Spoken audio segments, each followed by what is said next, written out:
Malkajgiri parliament Medchal నియోజకవర్గం గుండ్ల పోచమ్మపల్లి మున్సిపాలిటీలో BRS party ముఖ్య నాయకులు సమావేశంలో పాల్గొన్న మల్కాజ్గిరి పార్లమెంటు బీఆర్ఎస్ పార్టీ అభ్యర్థి రాగడి లక్ష్మారెడ్డి ఈ కార్యక్రమంలో మేడ్చల్ బీఆర్ఎస్ పార్టీ నియోజకవర్గ ఇన్ఛార్జ్ చామకూర మహేందర్ రెడ్డి, సీనియర్ నాయకులు మద్దుల శ్రీనివాస్ రెడ్డి, మాజీ sarpanch Damana Prabhakar, vice chairman Sanjeev Goud, Jaipal Reddy, Pentaiah, Hemanth Reddy, Balaraju, Veena, Surender Goud, BRS party senior నాయకులు తదితరులు హాజరైన అనంతరం కాంగ్రెస్ పార్టీ నుండి బీఆర్ఎస్ పార్టీలో చేరారు. వారికి మల్కాజ్గిరి ఎంపీ అభ్యర్థి రాగడి లక్ష్మారెడ్డి కండువ కప్పి బీఆర్ఎస్ పార్టీలోకి ఆహ్వానించారు.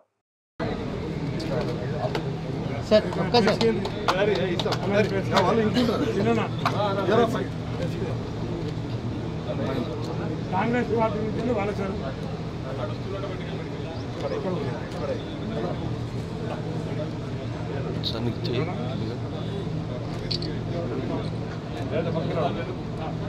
భయ్యా కొంచెం స్ప్రెడ్ అవ్వండి.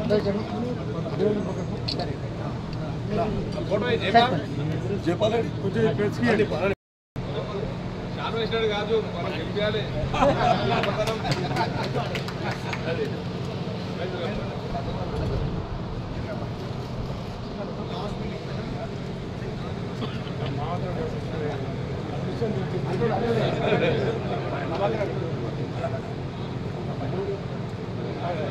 అరే నాకేంది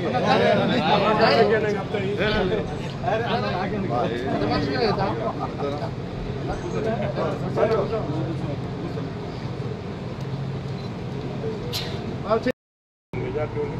దానికంటే ఒక మెజార్టీ ఎక్కువనే వస్తుంది. కానీ ప్రజలందరూ ఆశీర్వదిస్తున్నారు, సార్ పూర్తి చేసుకుంటున్నారు. మరి మనం 1.7% తోటి మనం ఓడిపోవడం జరిగింది. ప్రజలందరూ అనుకుంటున్నారు ఏంటంటే ఇంకా ఎమ్మెల్యే గారిని కొంచెం ఫోటో ఉన్నాయన్న, ఆయన కొంచెం ఫోన్లు కొట్టిండు, ఆయన ఫోటో వేయలేదు. కేసీఆర్ సార్ ముఖ్యమంత్రి కాలేదా అనుకున్నారు. ప్రజలందరూ కూడా కేసీఆర్ గారు రావాలి, మనకు కూడా 10 సీట్ల వరకు వచ్చే పరిస్థితి